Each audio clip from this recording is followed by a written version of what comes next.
Hello friends, welcome back to my YouTube channel. तो आप सभी का स्वागत है हमारे आपके चैनल पे स्टडी विद अमित चैनल पे। तो आज की इस वीडियो में हम प्रश्नावली 3.5 को बहुत ही आसान भाषा में समझाने वाले हैं। तो बस एक ही क्वेश्चन को बहुत ही ध्यान से देखना है और कॉपी पेन में नोट करते चलना है। तो चलिए दोस्तों, वीडियो करते हैं स्टार्ट। आपका आज का पहला प्रश्न है, निम्न रैखिक समीकरणों के युग्मों में से किसका एक अद्वितीय हल है। अद्वितीय हल की स्थिति में, जब अद्वितीय हल होगा तो इस स्थिति में उसे वज्र गुणनखंड विधि द्वारा ज्ञात करना है। तो सबसे पहले आपको क्या सिद्ध करना है, इसमें बताना है कि इसका अद्वितीय हल होगा, इसका अद्वितीय हल होगा या फिर अनंत हल होंगे या फिर कोई हल नहीं होगा। पहले आपको ये चेक करना है। तो सबसे पहले हमारे पास दो समीकरण दिए हुए हैं। मान लो ये नंबर एक समीकरण है और ये समीकरण नंबर 2 है। देखो, सबसे पहले हम समीकरण एक की तुलना करेंगे। किससे तुलना करेंगे? सबसे पहले हम तुलना करेंगे समीकरण एक की, हम तुलना करेंगे समीकरण एक की। तुलना करेंगे काहे से? a1x प्लस का b1y प्लस का c1 बराबर 0। समीकरण की एक की तुलना हमने a1x प्लस का b1y प्लस का c1 से की। तो यहाँ पर हमारे पास जो a1 आ जाएगा, a1 की हमारे पास वैल्यू आ जाएगी 1, यानी x का गुणांक है 1, तो 1 लिख दिया। अब देखो हमारे पास b1 की वैल्यू क्या आती है। b1 की वैल्यू देखो, y का गुणांक यहाँ पर b1 है तो b1 लिखा। यहाँ पर y का गुणांक है -3, तो -3 लिखेंगे।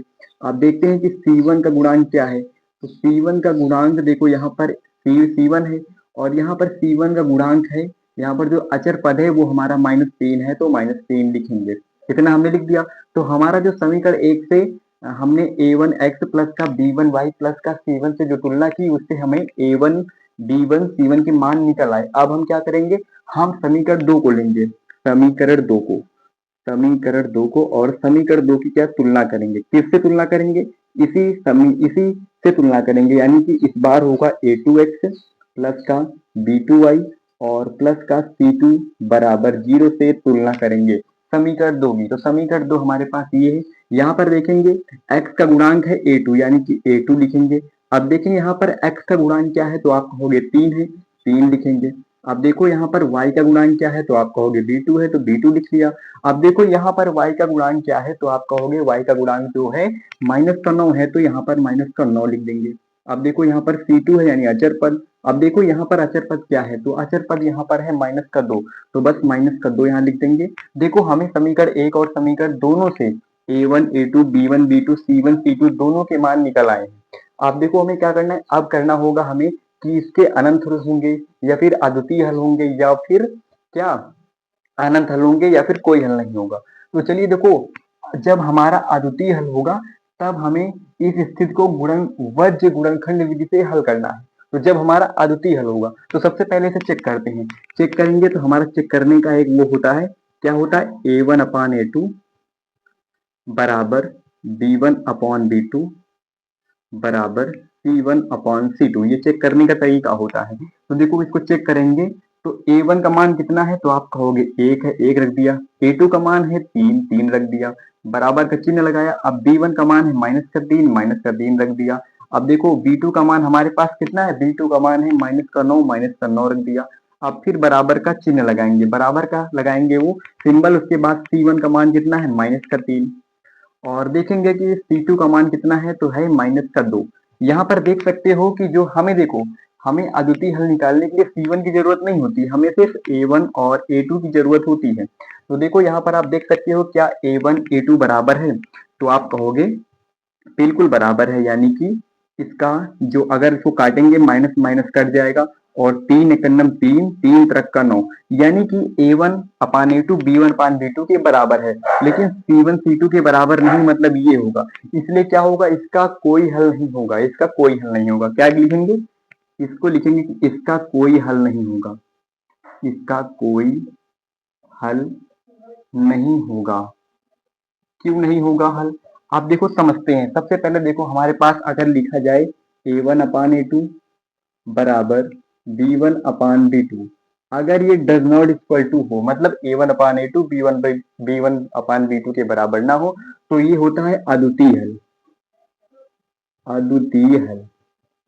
और जब इस स्थिति में जब अद्वितीय हल होगा तो इस हल को हम वर्ग गुणनखंड विधि से सॉल्व करेंगे। तो अगर आप देखोगे A1 अपान A2 बराबर B1, देखेंगे A1 upon A2 B1 upon B2 बराबर C1 अपान C2। अगर इसमें A1 अपान A2 बराबर B1 अपान B2 लेकिन does not equal to C1 upon C2 हो जाए तो इसमें कोई हल नहीं होगा, कोई हल नहीं होगा, इसमें कोई हल नहीं होगा। और एक बात और चेक करो, एक और होता है, एक ये हो गया, एक ये, और एक और होता है, एक होता है A1 अपान A2 बराबर B1 अपान B2 और बराबर C1 अपान C2। इसमें क्या होता है, तीनों बराबर होते हैं, और जब इस स्थिति में तीनों बराबर होंगे तो क्या होगा, अनंत हल होंगे। इस स्थिति में अनंत हल होते हैं, अनंत हल होते हैं। ठीक है, तो चेक कर लेना। देखो अगर A1 upon A2 does not equal to B1 upon B2 है तो अद्वितीय हल होंगे, और जब अद्वितीय हल होंगे तो इस अद्वितीय हल को हम वज्र गुणनखंड विधि से सॉल्व करेंगे। ठीक है, इस समीकरण को हम वज्र गुणनखंड विधि से सॉल्व करेंगे। अगर हमारा आ जाता है कोई हल नहीं है तभी हमें सॉल्व नहीं करना, बस इतना ही सिद्ध करके दिखाना है, आगे हमें सॉल्व नहीं करना है। और अगर इस स्थिति में भी अगर आ जाते हैं कि अनंत हल होंगे तो भी हमें सिद्ध नहीं करना है। तो चलिए इसका स्क्रीनशॉट जल्दी से ले लीजिए, समझ में आ गया हो तो वीडियो को लाइक, चैनल को सब्सक्राइब जरूर करिएगा। फिर अगला क्वेश्चन कराते हैं, पहले इसका स्क्रीनशॉट जल्दी से ले लीजिए। चलिए वो क्वेश्चन आपका नोट हो गया होगा, आप बात करते हैं दूसरे क्वेश्चन की। दूसरा क्वेश्चन हमारे पास है 2x प्लस का y बराबर 5 और दूसरा समीकरण है 3x प्लस का 2y बराबर 8। तो देखो सबसे पहले इसमें कुछ चेंज करेंगे क्योंकि हमें तुलना करी है A1x प्लस का B1y प्लस का C1 बराबर 0 से तुलना करनी है। तो हम इसको उसी प्रकार बनाएंगे जैसे हमारे पास लिखा है 2x प्लस का y लिखा है, और इस 5 को बराबर की इस पार लाएंगे तो इधर प्लस में था, इधर आ जाएगा माइनस में और बराबर 0 हो जाएगा। ये हमारा समीकरण नंबर 1 हो गया। अब देखो बात करते हैं इसकी समीकरण की, इसको भी इसी प्रकार लिखेंगे, लिखेंगे 3x और प्लस का 2y, और इस 8 को बराबर के इस पार लाएंगे तो हो जाएगा माइनस का 8 यानी बराबर 0।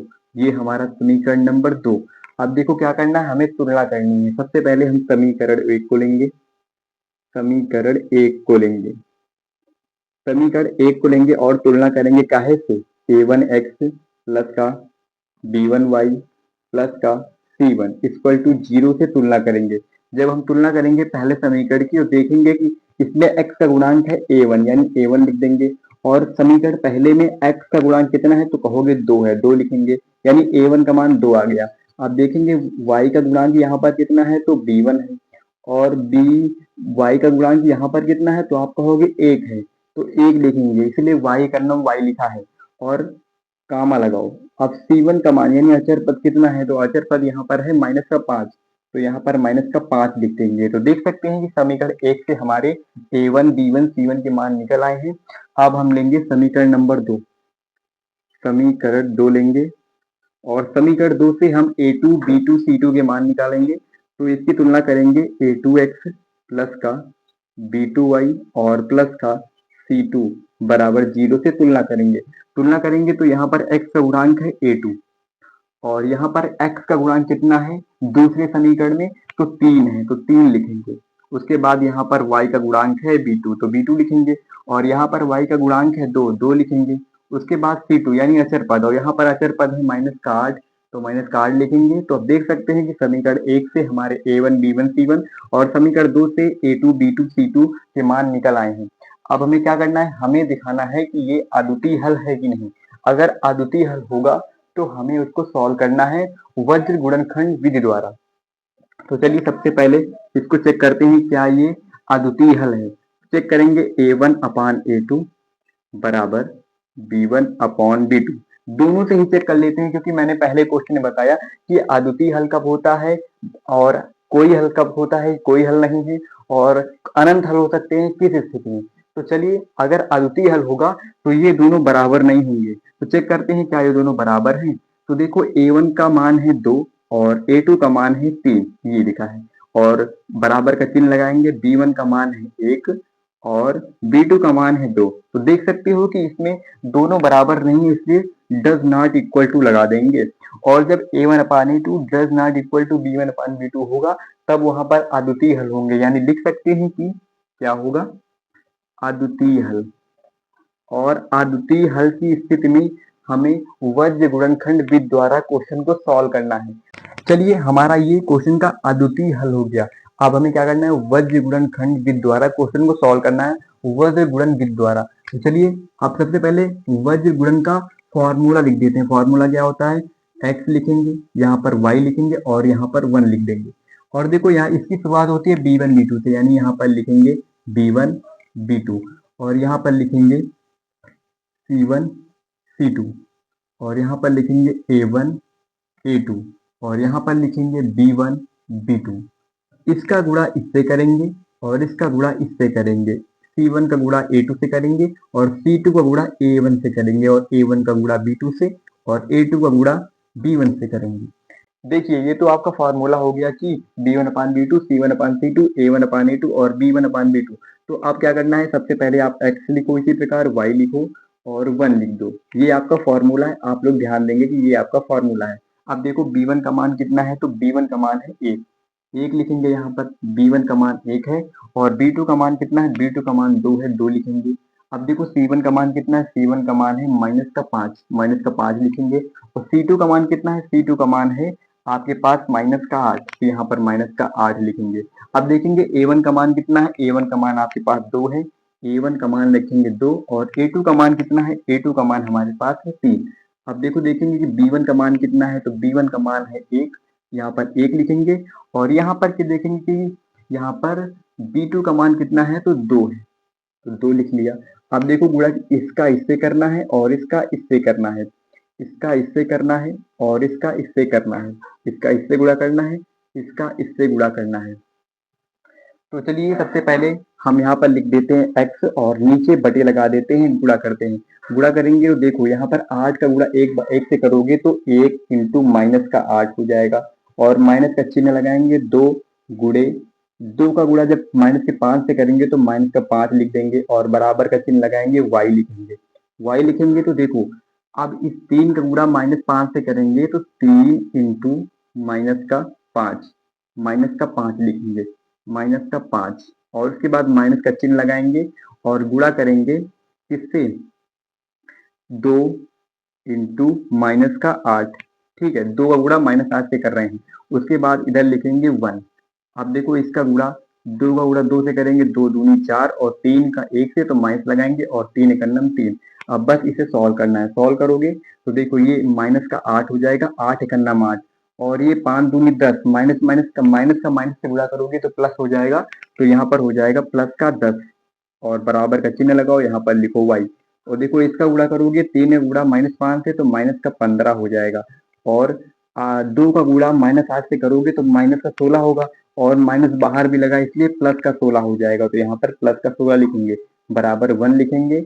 और यहाँ पर जब 4 में से 3 घटा दोगे तो यहाँ पर 1 बचेगा, यानी आ जाओ यहाँ पर x बराबर घटाओगे तो 10 में से 8 निकल गए, 2 बचे और यहाँ पर y में से 16 में से 15 निकल गए, 1 बचे। अब देखो यहाँ पर 1 1 लिखा है तो 1 1 लिख रहे हैं लोग। देखो इसका गुणा इससे कर दो और इसका गुणा इससे कर दो। जब इसका गुणा इससे कर दोगे तो देख सकते हो कि x का जो मान हमारे पास 1 आएगा और जो y का मान है हमारे पास 2 आएगा, क्योंकि y का गुणा इधर होगा तो y का मान 2, x का मान 1 और y का मान 2। तो दोस्तों यही आपका आंसर हो जाएगा। आप लोग नोट कर लीजिए, जल्दी से इसका स्क्रीन शॉट ले लीजिए। अगर आप लोग क्वेश्चन समझ में आ गया हो तो वीडियो को लाइक, चैनल को सब्सक्राइब जरूर करिएगा। चलिए इसको नोट करिए, अगला क्वेश्चन इसके बाद बताते हैं। चलिए दोस्तों आपका क्वेश्चन नंबर 2 सॉल्व हो गया होगा और आपने अच्छे से सॉल्व और लिख भी लिया होगा और आपको समझ में भी आ गया होगा। तो चलिए अब हमारा क्वेश्चन नंबर तीसरा है। क्वेश्चन नंबर तीसरा कहता है 3x माइनस का 5y बराबर 20 और 6x माइनस का 10y बराबर 40। ये हमारे समीकरण दिए हुए हैं। सबसे पहले इसको चेंज कर लेते हैं, किसके, इसके टर्म में, क्योंकि हमें तुलना करनी है a1x b1y प्लस का c1 बराबर 0 से तुलना करनी है, तो हमें उस फॉर्मेट में इसे लिखना होगा। सबसे पहले इसको लिखेंगे 3x जैसे लिखा है वैसे और इसको लिखेंगे माइनस का 5y और ये है बराबर के उस पार, इसको लाएंगे बराबर के इस पार, तो इधर प्लस में था इधर आएगा तो माइनस में, तो इधर माइनस का 20 हो जाएगा बराबर 0। अब देखो इसको भी इसी प्रकार चेंज करेंगे, इसको लिखेंगे 6x और इसको लिखेंगे माइनस का 10y और इस 40 को जब बराबर के इस पार लाएंगे तो इधर हो जाएगा माइनस का 40। एक बात आप लोग नोटिस कीजिए कि हर चीज दोगुना है, 3 दूनी 6, 5 दूनी 10, 20 दूनी 40। तो इसमें तीनों बराबर होंगे। आप लोग सॉल्व करके देखोगे तो तीनों बराबर होंगे। चलिए हम सॉल्व करेंगे। सबसे पहले ये हमारा समीकरण नंबर 1 है और ये हमारा समीकरण नंबर 2 है।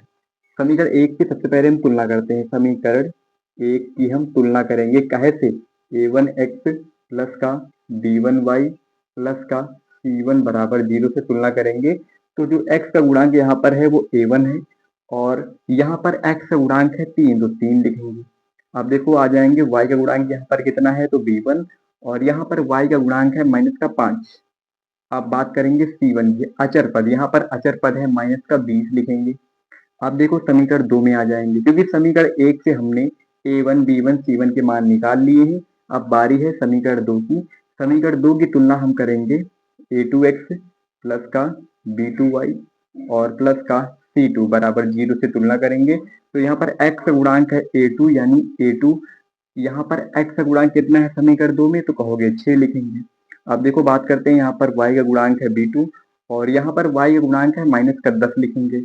और बात करेंगे अचर पद क्या है c2 और यहाँ पर अचर पद कितना दिया हुआ है -40। अब देखो समीकरण 1 से a1 b1 c1 और समीकरण 2 से a2 b2 c2 के मान निकल आए हैं।